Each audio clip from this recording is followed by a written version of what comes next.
Frédéric Chaumont pour la chaîne Agora TV et la chaîne Jasper Madère. Bonjour à tous. Voici les différents titres qui seront abordés sur cette vidéo. Le délire de Macron et de ses complices. On dépasse tout ce que l'on pouvait imaginer. Les réformes scolaires, les petits de la maternelle vont devenir des experts de la masturbation. Formidable. La semaine dernière, nous avions affiché cette citation de Cicéron, rappelez-vous, mais nous ne pensions pas être aussi proches de la réalité. Les politiques français, les députés, les sénateurs, les ministres, et Macron en tête, ont complètement perdu les pédales, et on sent clairement qu'ils arrivent au bout de leur folie. Qui aurait imaginé il y a quelques années ce genre de pancarte affichée au grand jour sur la voie publique, une campagne financée par nos impôts, évidemment au regard de tout le monde et même celui de nos enfants qui viennent d'apprendre à lire et à écrire. Il s'agit en plus d'une campagne officielle du ministère de la Santé. Si Macron était là, on lui poserait la question. « Monsieur Macron, qu'est-ce que c'est ça ?» Si un enfant vous demande ce que c'est qu'une pénétration, vous lui répondez quoi? Monsieur Macron? Ah mais non, il n'est pas là. Mais il ne sera jamais là pour répondre à une question aussi embarrassante. Mais cet embarras, c'est d'abord les enfants qui le subissent. Il est normal que chacun veuille vivre sa vie, après tout. Si un homme se sent mieux en s'habillant comme une femme et qu'une femme se sent mieux habillée en homme, aucun problème. Chacun a le droit de vivre sa vie. Et même si vous décidez de ne plus porter de vêtements, pas de problème, si vous êtes chez vous. En revanche, si vous allez vous promener dans la rue, vous serez bien vite arrêté pour atteinte à la pudeur. C'est la règle en France. Pour le moment, pratiquement personne ne s'en plaindra. Le problème, en ce qui concerne les drag queens, les transgenres et autres orientations sexuelles un peu marginales, le gouvernement français et surtout l'école française veut absolument l'inculquer à nos enfants, alors qu'il a toujours été à la charge des parents de parler du miel et des abeilles à sa progéniture. A minima, il serait plus sain de consulter la population de façon démocratique pour traiter des sujets aussi délicats. Le gouvernement français affiche clairement sur sa feuille de route son intention de pervertir toute la jeunesse, de la désorienter, de faire croire aux enfants qu'ils sont des garçons alors qu'ils sont peut-être finalement des filles, et inversement. Comment je suis habillé? Non, c'est normal? Non, c'est pas normal. Non, c'est pas normal. Tu crois que moi je peux pas... Je suis habillé en boîte de nuit, je suis boîte de nuit. Bah, t'es pas loin de la vérité, tu t'en rapproches. Bonsoir. Bonjour. Alors, faut que j'arrive à passer dans tout ce micmac, moi. Moi, c'est Ophélia, enchantée. Bonjour, monsieur. Alors, moi, c'est pas monsieur, c'est madame. T'as l'air tout intimidé. Vous êtes un monsieur? Non. Si. On a reconnu que t'étais un garçon parce que t'avais la voix. On veut faire passer les enfants pour des idiots. Évidemment que cette personne est un homme, c'est évident.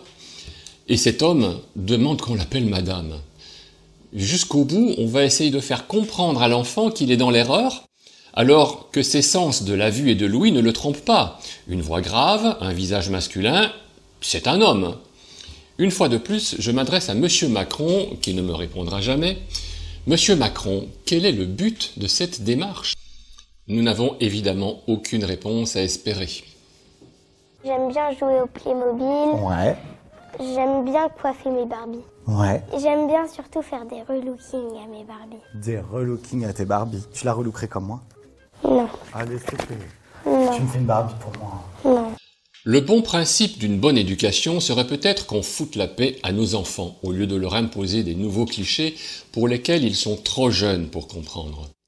Puisque nous en sommes aux nouveaux préceptes imposés par des écoles, et puisque j'ai décidé de poser des questions embarrassantes à Emmanuel Macron, je vais revenir sur la nouvelle éducation sexuelle. Pourquoi, Monsieur Macron, faut-il maintenant apprendre la masturbation aux enfants de 4 à 6 ans? Êtes-vous capable d'apporter vous-même une réponse à tous les Français? Autre question. Pouvez-vous dire, Monsieur Macron, à tous les Français, les yeux dans les yeux, que les enfants de 9 à 12 ans doivent avoir leur première expérience sexuelle et apprendre à utiliser la pornographie en ligne? Est-ce que c'est ça, la nouvelle culture française, la culture macronienne? Accessoirement, est-ce que l'on pourrait aussi parler d'amour, de sentiment ou de romantisme? Vous préférez qu'on apprenne aux enfants à utiliser des sites pornographiques en ligne. Ce sont les nouvelles valeurs françaises. Moi, je ne suis pas là pour donner mon avis. Mais il arrive un moment où il devient vraiment très difficile de se taire.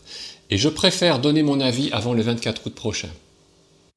Monsieur Macron, si vous pensez réellement qu'il faut enseigner la masturbation aux tout-petits, et qu'il faut qu'ils apprennent à utiliser les sites porno, et qu'ils aient leur première expérience sexuelle à partir de 9 ans, si vous cautionnez ça au titre galvaudé de chef de l'État, eh bien moi, monsieur Macron, je pense que vous êtes un gros cochon. Cette affirmation n'engage ni la chaîne Jasper Madère, ni la chaîne Agora TV. Elle n'engage que moi. Et le seul fait que vous soyez un gros cochon justifie à lui seul que vous occupez à ce jour une fonction qui ne peut pas être la vôtre, et qui n'est d'ailleurs pas légitimement la vôtre. Toute une série d'événements sont également créés pour détourner l'attention de la population, et surtout pour la terroriser. D'abord la pandémie, les faux vaccins, la psychose sur le climat, l'hypothétique pénurie d'eau, la canicule asymptomatique, et tout cela avec votre légendaire arrogance.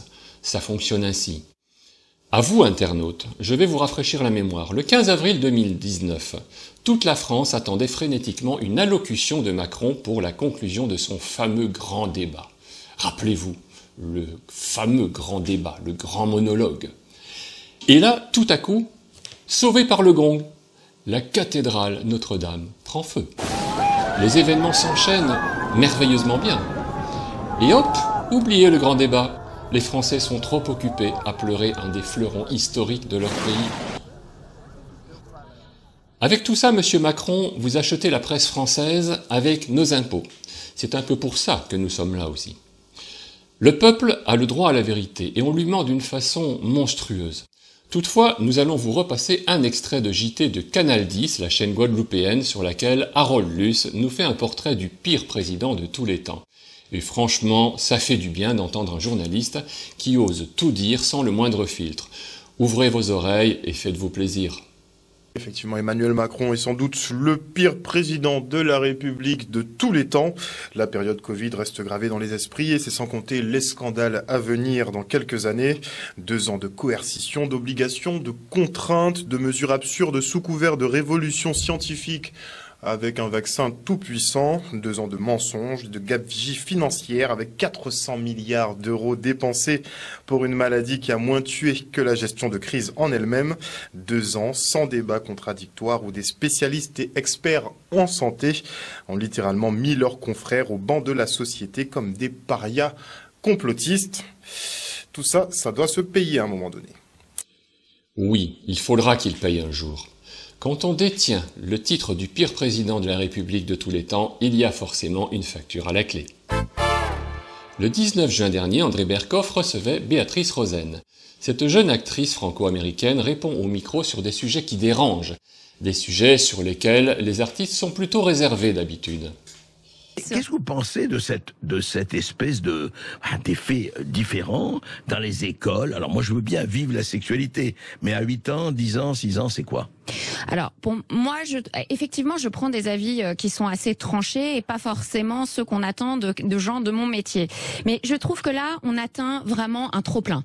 On atteint un trop-plein, tout ce que vous avez cité. Et encore, quand vous avez cité la parodie ou le dessin de Keith Haring, c'est pas juste des scènes de copulation. C'est une scène, excusez-moi, de sodomie entre un homme et un animal. C'est-à-dire que ça va loin. Alors, entre ça, des spectacles dans l'espace public subventionnés par la mairie de Lyon qui ont fait polémique, qui sont montrés à des enfants lundi Grand Pré. Voilà, oui. Qui font la promotion de sexualité avec la nature, avec des plantes, etc. Et c'est très graphique et c'est très concret ce qui est montré. Voilà, on arrive, c'est trop. Tout ça, c'est trop. Je pense qu'en fait, il y a une vraie confusion. Tout ça vient ils confondent en fait l'apprentissage de la tolérance et de la bienveillance. Et ça, je suis absolument pour. Être tolérant, tendre la main à un enfant qui est différent, l'accepter, ne pas se moquer, ne pas le harceler. Ils confondent ça avec, en fait, le prosélytisme et une espèce de propagande d'une idéologie. Et en fait, c'est complètement différent. Mais le problème, c'est que Mais pardon, Béatrice Rosen, quand vous dites propagande d'idéologie, quelle idéologie de parler comme ça à des enfants? C'est quoi derrière? C'est quoi? On veut que les enfants, dès l'âge de 4 ans, 5 ans, c'est quoi? encore une fois, il y a une confusion. Ils pensent qu'ils sensibilisent les enfants, par exemple, à la notion de consentement, sexuel, à la notion de sexualité. Mais en fait, je crois que c'est le contraire qui se passe dans les faits. C'est pas une sensibilisation, c'est une désensibilisation. Parce qu'à force de banaliser dès le plus jeune âge, d'enlever, de flouter les limites de ce qui fait les repères, la décence, la pudeur. En fait, les enfants ne peuvent pas se construire sur des on se construit tous sur des repères fermes. Et ensuite, on pas s'en dans la éloigne. ouate et le flou. Voilà, pas dans le fluide. Ouais. Je veux dire, c'est même contradictoire, je vais vous dire, parce qu'en fait, la notion de consentement, elle est binaire. Elle n'est pas fluide. C'est oui ou c'est non. Et justement, je pense que c'est dangereux parce que les prédateurs s'engouffrent dans ce flou, dans cette fluidité entre le oui, oui peut-être, non, mais pourquoi pas, mais le non. Non, c'est oui ou non le consentement. Merci Monsieur Berkoff pour la pertinence de vos débats et de vos questions. Une fois de plus, la France est à la dérive et il faudrait déjà écrire plusieurs livres pour pouvoir faire le procès du gouvernement de Macron et de tous ses complices. Dans la série « Le mensonge est partout », vous le savez aussi bien que moi, le gouvernement français veut imposer des voitures électriques partout à partir de 2035. Mais nous n'avons pas assez d'électricité pour atteindre un projet aussi absurde. Ce projet est aussi fou qu'irréalisable, nous le savons tous maintenant. Un téléphone portable est déjà très dangereux quand il explose. Imaginez ça à l'échelle d'une voiture. Et si en plus vous êtes à l'intérieur... Indépendamment du fait que la pollution battrait tous les records, il faudrait accessoirement prévoir entre 10 et 15 centrales nucléaires supplémentaires. Dans 10 ans seulement. Il est clair que les nouvelles lubies et projets macroniens sont de plus en plus hors sol et en dehors de tout projet réaliste. Une fois de plus, nous le redisons, la folie se fait de plus en plus évidente et le système est à deux doigts d'exploser.